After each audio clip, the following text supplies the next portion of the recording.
మీ మోకాల నొప్పులకు ఎటువంటి సర్జరీ లేకుండా ఎపియాన్ పెయిన్ క్లినిక్ అందిస్తున్న అత్యాధునిక చికిత్స. శవం కూడా కాని రాకుండా అది అయిపోయిందంటే ఎట్లా కావాలి? 23 ఏళ్ళ కొడుకు బలిచ్చినట్టు అయింది. తల్లికి ఎంత శోకం ఉంటుంది. 2 గంటలలో వస్తా అమ్మా అని చెప్పిండు. మేము వెతుకుతున్నాము, 2 బోర్డులు పెట్టాము, దొరకలేదు అని చెప్పేసి వాళ్ళు చెప్తున్నారు. నిన్న నక్లెస్ రోడ్లోని పీపుల్స్ ప్లాజాలో భారతమాత ఫౌండేషన్ ఆధ్వర్యంలో భారతమాత మహాహారతి కార్యక్రమం జరిగింది. అందులో భాగంగా 2 బోట్స్ ని ఇక్కడ ఉన్నటువంటి హుస్సేన్ సాగర్ లో పెట్టి అందులో బాణాసంచ పెట్టి కాల్చినటువంటి పరిస్థితి. ఆ సందర్భంగానే ఫైర్ యాక్సిడెంట్ అయింది. 2 బోట్స్ కూడా కాలిపోయాయి. మనం వెనకాల ఒక బోట్ కనిపిస్తుంది, మీరు ఒకసారి చూడొచ్చు, పెద్దది. ఆ బోట్ లోనే బాణాసంచ తీసుకెళ్లారని తెలుస్తుంది. పక్కనే ఉన్న బోట్ లోకి అవి ఎగిసిపడి దాంట్లో నుంచి రాకెట్స్ ఏవో పడి 2వ బోట్ కూడా కాలినటువంటి పరిస్థితి. ఆ 2వ బోట్ పక్కకు ఉంది, ఒకసారి అది కూడా చూద్దాము. ఇక్కడ నుంచి పడినటువంటి రాకెట్ తోటి ఆ బోట్ కూడా కాలిపోయి అందులో ఉన్నటువంటి కొంతమంది కిందకి దూకేశారు వాటర్ లోకి. ఎందుకంటే పొగలు మంటలు ఎక్కువైపోతున్నటువంటి పరిస్థితిలో వాళ్ళు దూకారు. 2-3 కాపాడగలిగారు. ఇంకొక వ్యక్తి అజయ్ అనే అబ్బాయి మాత్రం మిస్ అయిపోయాడు. రాత్రి నుంచి కూడా వాళ్ళ కుటుంబ సభ్యులు అతని కోసం వెతుకుతా ఉన్నారు. నిన్న సాయంకాలం 6-7 మధ్యలో అబ్బాయి ఇంట్లో నుంచి బయటకు వెళ్ళాడని, నక్లెస్ రోడ్ లోకి వచ్చిన తర్వాత ఫోన్ చేసిన ట్యాంక్ బండ్ దగ్గర ఉన్నాను ప్రోగ్రామ్ లో అని చెప్పాడని చెప్పి వాళ్ళ పేరెంట్స్ చెప్తా ఉన్నారు. సో ఆ తర్వాత అతను ఎక్కడికి వెళ్ళాడు ఏంటి అనేది ఎంక్వైరీ చేశారు వాళ్ళు. ఆ అబ్బాయితో ఉన్నటువంటి వాళ్ళ ఫ్రెండ్స్ కూడా ఆ బోట్లో ఇంకా కొంతమంది ఫ్రెండ్స్ వెళ్ళారని చెప్తున్నారు. వాళ్ళందరూ సేఫ్ గానే బయటకు రాగలిగారు. బట్ ఈ అబ్బాయి మాత్రం మిస్ అయిపోయాడు. మిస్సింగ్ కేసు కూడా నమోదు చేశారు లేక్ పోలీసులు. ఈ రోజు మార్నింగ్ వాళ్ళ ఫ్రెండ్స్ ని తీసుకెళ్లి ఎక్కడ జరిగింది ఏంటి, ఎక్కడ ఉన్నప్పుడు వాళ్ళ దాంట్లో బోట్లోకి క్రాకర్స్ పడాయి ఇవన్నీ కూడా తెలుసుకునేందుకు అది ఆల్రెడీ బోట్లలో వాళ్ళని తిప్పుతా ఉన్నారు పోలీసులు. గజ ఈతగాళ్ళను కూడా పెట్టి మరి తను సేవ్ అయ్యే అవకాశాలు ఎంతవరకు ఉన్నాయనేది మాత్రం కష్టమే. ఎందుకంటే బోట్లో ఉన్న ఫైర్ యాక్సిడెంట్ కి అబ్బాయికి ఏదో ఒకటి జరుగుతుంది, లేదు వాటర్లోకి దూకినా కూడా అతనికి ప్రమాదమే. అతనికి ఇంకోటి ఏంటంటే అతనికి ఈత కూడా రాదు అని చెప్తా ఉన్నారు. ఖచ్చితంగా బోట్లో నుంచి అబ్బాయి కింద పడే ఉండాలి. అసలు అబ్బాయి ఎందుకు వెళ్ళాడు? లైఫ్ జాకెట్స్ కూడా లేవని చెప్తున్నారు. లైఫ్ జాకెట్స్ లేకుండా లోపలికి ఎలా అలౌ చేశారు? నార్మల్ గా బోటింగ్ చేయాలంటే మనకి టికెట్ ఉంటుంది, అమౌంట్ కలెక్ట్ చేసిన తర్వాతనే మనం లోపలికి అలౌ చేస్తారు. మరి అదంతా ఏం లేకుండా డైరెక్ట్ గా అబ్బాయిని ఎలా అలౌ చేశారు? టికెట్స్ కూడా ఏం తీసుకోలేదు, ఫ్రీగా వెళ్ళాడని చెప్తున్నారు. అది ఎలా జరిగిందో మరి ఇంకా పోలీస్ ఎంక్వైరీలు అవన్నీ తెలుస్తాయి. ఇంకో బోట్ ఉంది అక్కడ, అది కూడా చూద్దాం. అబ్బాయి ఆ బోట్ లో నుంచే దూకాడని చెప్తున్నారు. అది కూడా చాలా పూర్తి స్థాయిలో కాలిపోయినటువంటి సిచ్యువేషన్. వాళ్ళ పేరెంట్స్, వాళ్ళకి సంబంధించిన వాళ్ళందరూ కూడా ఇక్కడ కూర్చున్నారు. వాళ్ళతో కూడా మాట్లాడదాము. ఎందుకంటే నిన్నటి నుంచి కూడా అబ్బాయి కనిపించక వాళ్ళు తీవ్రమైన ఆందోళనకి గురవుతున్నటువంటి సిచ్యువేషన్. 21 years అబ్బాయి బీటెక్ చదువుతున్నాడని చెప్తున్నారు. మరి ఎంత బాధ ఉంటుందో తల్లిదండ్రులకి, ఆ కుటుంబ సభ్యులకే తెలుస్తుంది ఆ విషయం కూడా. ఒకసారి ఆ బోటును చూద్దాం రండి. అదిగో కాలిపోయిన బోట్ చూడండి, చాలా తీవ్రంగా కాలిపోయింది. ఇంత కాలిన బోట్ లో ఉండే పరిస్థితి కూడా ఉండదు. ఖచ్చితంగా వాటర్ లోకి దూకటం తప్పించి వాళ్ళకి ఆప్షన్ కూడా లేదు. కానీ ఇటున్న అదే పరిస్థితి, లోపల ఉన్న అదే పరిస్థితి. ఇందాకే చెప్పినట్లు నార్మల్ గా పబ్లిక్ వచ్చి టూరిజం కింద బోట్లు వాడే బోటే అది. మరి టూరిజం కి వాడే బోటే, ఎందుకంటే అందులోనే కావాలనుకుంటే టికెట్స్ తీసుకొని మనం లోపలికి వెళ్ళి ఒక రౌండ్ కొట్టేసి వచ్చేస్తుంటాము జనరల్ గా. ఆ బోటే మరి. ఆ బోట్ ని ఎవరు అలౌ చేశారు, ఎలా వెళ్ళగలిగారు ఇంతమంది లోపలికి మరి అది తెలీదు. లైఫ్ జాకెట్స్ ఉంటాయి నార్మల్ గా అయితే ఈ బోట్స్ లో, మరి ఏమయ్యాయి? లైఫ్ జాకెట్స్ కూడా లేవని చెప్పి లైఫ్ జాకెట్ వేసుకుని అబ్బాయి దూకినా కూడా కొంతవరకు ఏమన్నా ఆస్కారం ఉండేదేమో సేవ్ అవడానికి. కానీ చాలా లోతు ఉంటుంది, అసలు ఇది అంత సాధ్యం కూడా కాదు. అది బోట్ తోటి సర్చ్ చేస్తున్నారు చూడండి ఒకసారి. గజ ఈతగాళ్ళు సర్చ్ చేస్తున్నారు. కానీ ఏమో ఎంత టైం పడుతుందో వాళ్ళకి అదే అర్థం కావట్లేదు. అసలు ఉన్నాడా లేడా అబ్బాయి? ఒకవేళ ఉంటే ఎక్కడ ఉన్నాడు, లేకపోతే ఎప్పటికీ అబ్బాయిని బాడీని మాకు అప్పగిస్తారు, అది కూడా అర్థం కావట్లేదు అని చెప్తా ఉన్నారు. అదిగో అటు సైడ్ కూడా ఇంకో కొంచెం అవతలకి ఇంకో బోట్ కనిపిస్తా ఉంది చూడండి. వాళ్ళు కూడా సర్చ్ చేస్తా ఉన్నారు.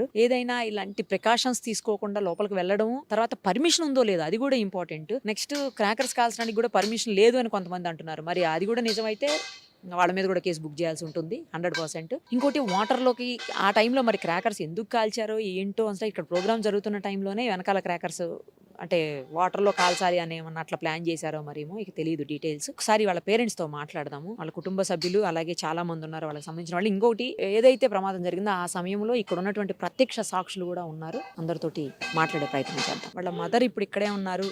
ఆమె కంటికి ఇంటికి ఏకదాటిగా ఏడుస్తూనే ఉన్నారు నిన్నటి నుంచి. రాత్రి 2-2:30 నుంచి ఆ అబ్బాయి కోసం వాళ్ళందరూ వెతుకుతా ఉన్నారు. ఒకసారి ఆమెతో మాట్లాడదాము. తనకి ఈత రాదని చెప్తున్నారు, అది నిజమా కాదా కూడా అడుగుదాము. అమ్మ, ఏ టైంకి ఇంటి నుంచి బయలుదేరాడు మీ బాబు? 7 గంటలకండి. ఎవరెవరు వచ్చారమ్మా? టైంలో ఎవరెవరు వెళ్ళారు? ఇంటికాడ నుంచి అయితే ఆయన ఒక్కడే వెళ్ళిండండి. ఇక్కడికి వచ్చినాక ఫ్రెండ్స్ తో వచ్చినా అని చెప్పాడు. మీరు మాట్లాడారా తనతోటి వచ్చాక? ఇక్కడికి మాట్లాడిన ఎప్పుడు వస్తావని అడిగిన. 8:30కి అట్లా అడిగితే వస్తామ్మా ఒక 2 గంటలు అయినాక అని అన్నాడు. సరే 2 గంటలు అయినాక అని ఫోన్ చేసిన. ఇక అప్పటి నుండి స్విచ్ ఆఫ్. ఇక లాస్ట్ ఎప్పుడు మాట్లాడారమ్మా? ఏ టైంకి మాట్లాడారు? 8:30 పోదక్క 9 గంటలకు అట్లా. ఇక అదే మాట్లాడారు. అదే తర్వాత కదా యాక్సిడెంట్ అయింది. ఇక అవన్నీ ఫస్ట్ తెలియలేదు నాకు, ఇక్కడికి వచ్చినాక అది చెప్పారు మా వాళ్ళు ఇట్లా అయ్యిందని. ఎక్కడ ఉంటారమ్మా మీరు? మేము ఇక్కడ ICL నాగారంలో. ఏం చదువుకుంటున్నాడు తను? అజయ్ ఇంజనీరింగ్. ఇంజనీరింగ్. అజయ్. అజయ్ ఎంతమ్మా ఏజ్? 21 ఉంటుంది. తనకి ఈత రాదా? రాదండి.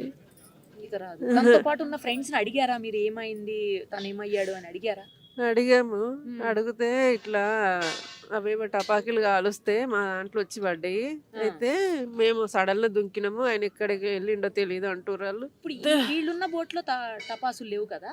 పడ్డాయి అని అంటారు. మళ్ళీ కాదు లోపలికి వచ్చేటప్పుడు వీళ్ళ దాంట్లో లేవు కదా? లేవట, వేరే దాంట్లో. బోట్ లో. మరి పోలీసులు ఏమంటున్నారమ్మా? లింక్లాడుతున్నాం కదమ్మా, దొరుకుతుంది ఆగండి అని అంటున్నారు వాళ్ళు. ఇంతవరకు ఇంకా ఏది దోలాడుతూనే లేరు అసలే. ఇద్దరండి, ఇద్దరు బాబు పాప. మీకు ఇక్కడికి వెళ్తున్నానని చెప్పలేదా తను వెళ్ళేటప్పుడు? ఫస్ట్ చెప్పలేదు, సడన్ అనుకున్నారంట, అనుకొని వచ్చారు అటుడికి. ఎక్కడికి వెళ్తున్నానని చెప్పి వెళ్ళాడు? నేను బయటికి పోయి వస్తే బండి కావాలమ్మా నాకు అని అన్నాడు. అయితే సరేలే వస్తున్నా అని చెప్పిన. రాగానే తయారై వెళ్ళిండు. ఇక నేను ఒక 5 నిమిషాలు అయినాక ఫోన్ చేసిన. ఫోన్ చేస్తే ట్యాంక్ బండ్ మీదకి వచ్చినా వస్తానన్నాడు. అంతే అండి, అదే మాట నా కొడుకు.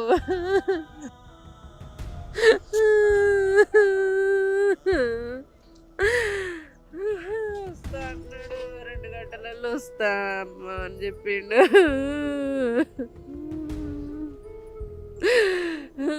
ఇంజనీరింగ్ అవుతున్న కొడుకు ఎంత టాలెంట్ అనుకున్నారు.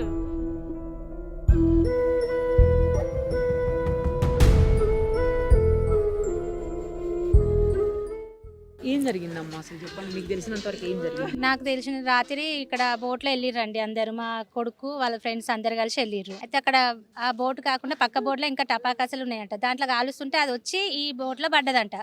రాకెట్ వచ్చి దీంట్లో పడింది, అది పడక మొత్తం కాలిపోయింది.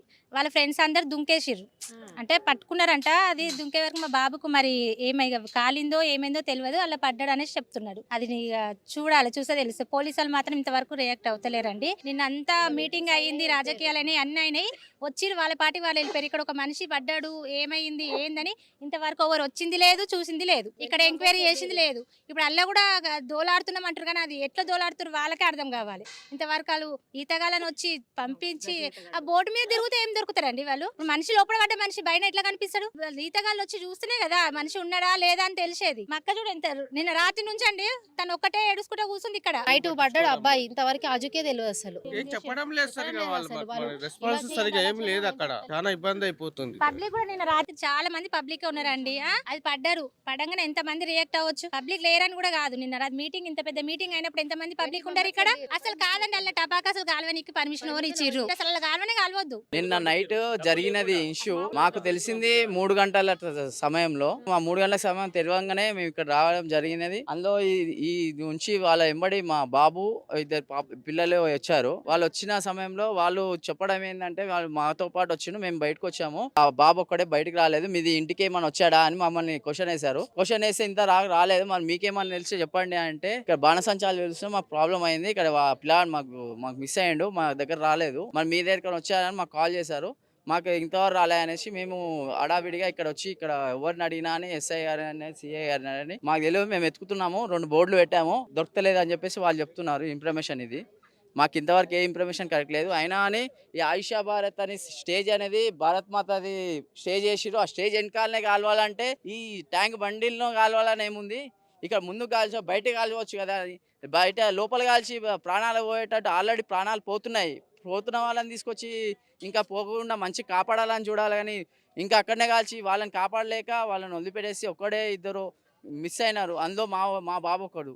ఇప్పుడు ఎవరినైనా మాకు జవాబు ఇవ్వట్లేదు. ఇలాగే అందరినీ చూసుకుంటా ఇట్లా మీడియాలో వచ్చినప్పుడు మనం మాట్లాడుకుంటూనే ఉంటుంది, కానీ మాకు ఏ రాజకీయ నాయకుడు ఇంతవరకు రాలేదు, మమ్మల్ని అడగలేదు.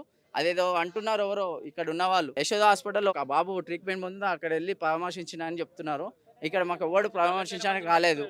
మా తల్లిదండ్రులు ఇప్పుడు మా అన్నయ్య వాళ్ళే గారు మొత్తం వాళ్ళు బాధపడికి శోకదానిలో మునిగినారు. ఇంకా వాళ్ళకి ఏం చెప్పాలో వాళ్ళకి ఏం చేయాలో ఇట్లా అర్థం అవుతలే, ఏడ్చుకుంటా ఉన్నారు. నిన్న సాయంత్రం 7:30 ప్రాంతంలో ఇంటి దగ్గర నుంచి నేను ట్యాంక్ బండ్ వెళ్తున్నా మమ్మీ అని చెప్పి ఇంటికి నుంచి ఇక్కడ వచ్చాడట. ఇక్కడ ప్రోగ్రామ్ జరిగినప్పుడు 8:30కు కూడా ఫోన్ చేశాడట ఇక్కడ ఉన్నా అని చెప్పి. కానీ బోట్ ఎక్కిన విషయం ఇంట్లో వాళ్ళకి తెలియదు. 2:30, 3 అయింది. 3 గంటల ప్రాంతంలో మా ఇంటికి వస్తే మేము పోలీస్ స్టేషన్కి వచ్చి మేము పోలీస్ వాళ్ళకి మేము చెప్పేంత వరకు కూడా వాళ్ళకి తెలియదు విషయం ఏందనేది. వాళ్ళ ఫ్రెండ్స్ ఇద్దరికి ఫోన్ చేస్తే వాళ్ళు ఇద్దరు వచ్చారు. ఆ బోట్లో అప్పటి వరకు తెలియదు. ఆ మిగతా ఇద్దరు ఫ్రెండ్స్తో కలిసి వీళ్ళు ముగ్గురు కలిసి వెళ్ళారు. ఎలాంటి లైఫ్ జాకెట్ లేకుండా ఎలా పర్మిషన్ ఇచ్చారు, ఆ బోట్ ఎక్కాల్సిన అవసరం ఏమి ఎందుకు వచ్చింది అది అర్థం కావట్లేదు. ఒకటేసారి ఆ బాణాసంచ పేలడంతో ఆ ఇద్దరు స్నేహితులు దూకేసి ఆ రిస్కీ టీం వాళ్ళు కాపాడగలిగినారు.